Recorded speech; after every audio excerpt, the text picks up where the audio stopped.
विपत्ति है। जब भगवान को बताया तो सोन दुख सुख प्रभु राजवन ना ओ भर आए प्रभु सुख ऐना भर आए प्रभु राजवन ना। भगवान के आंखों में आंसू आ गए।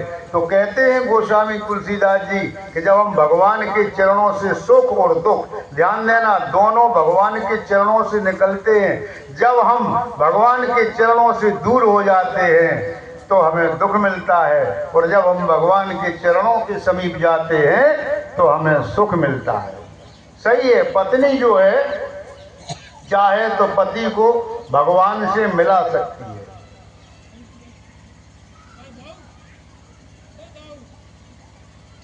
हाँ, महाराज जी को लेकर बंगला छोड़ देना बेटा, बंगला है बस से बैठा देना। बोले अयोध्यानाथ की। तो मंदोदरी देखें आप, रावण की पत्नी है यद्यपि, लेकिन वो बाबा लिख रहे नाय चरण शरण चल रोपा वो सुनो बचन प्रिय परिहर को पा। कहा क्या कहना चाहती हो? दोनों ने कहा कि चाहिए करण सो सब कर बीते वो तुम सुर असुर चराचर जीते। जो चाहिए करना वो भी किया, जो नहीं करना चाहिए वो भी किया। अब तो हमारी एक बात सुनो। बोले क्या सुने? बोले जो है भगवान का भजन करें, बिना भगवान के भजन से कुछ होने वाला। इसीलिए पति को सही रास्ता दिखाने पे पूज्यपाद गोस्वामी जी ने लिखा है कि परम सुंदरी नारी ललामा। मंदोदरी को परम सुंदरी गोस्वामी जी ने कहा है। तो बड़ी अच्छी भगवान की कथा अभी आप सुना रहे थे और आप लोग सुन रहे थे। अब 10 मिनट की झांकी भरत जी की हम आपके अभी 2-3-4 श्रोताओं ने मजबूर किया।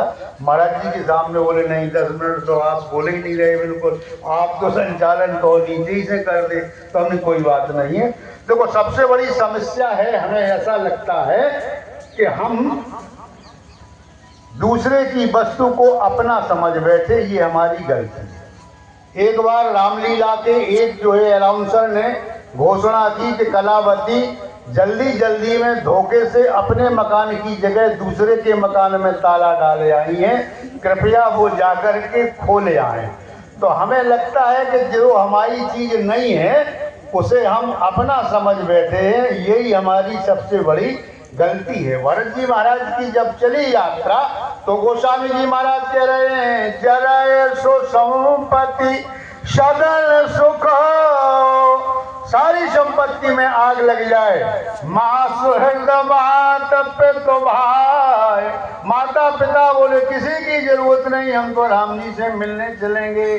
तो भरत जी बोले जानते हो संपत्ति किसकी है? बोले किसकी है? कहा संपत्ति सब रघुपति के आई और जो बिन तजत जतन चलो तज पाई। भगवान की संपत्ति है, लेकिन गलती ये हुई कि हम इसे अपनी मान। संपत्ति सब ठाकुर जी की है, लेकिन गलती से इसे हमने अपना मान लिया, यही बस मामला फंस गया। अगर हम इसे जैसे कभी कभी क्या होता है कि किराए के मकान में ज्यादा दिन व्यक्ति रहता है तो फिर उसे उससे मोह हो जाता है और वो उसे फिर अपना समझने लगता है, बस यही गलती है। तो दो वर्ग बने, एक युवक वर्ग बना और एक बुजुर्ग वर्ग बना। युवकों ने कह दिया जरय संपत्ति सदन सुख सुहृद मात पित भाई, हम तो चलेंगे आग लग जाए जमीन मकान दुकान में, लेकिन भगवान से मिलेंगे। बुढ़े बोले नहीं ऐसा नहीं, भरत जी संत हैं, चलो भरत जी से निर्णय करा लें। तो भरत जी बोले संपत्ति सब रघुपत के आई और जो बिन जतन चलो तजताई। ध्यान देना, भरत जी की सोच ये है कि ठाकुर जी की सारी संपत्ति है और दशरथ जी की सोच ये है कि ये संपत्ति सब बोले राम ही काल दे युवराजो, कल राम जी को राजा बनाएंगे। लेकिन भरत जी कह रहे दिया उसे जाता है जिस पे न हो या जिसका न हो। बोले नहीं हमारी जब है ही नहीं तो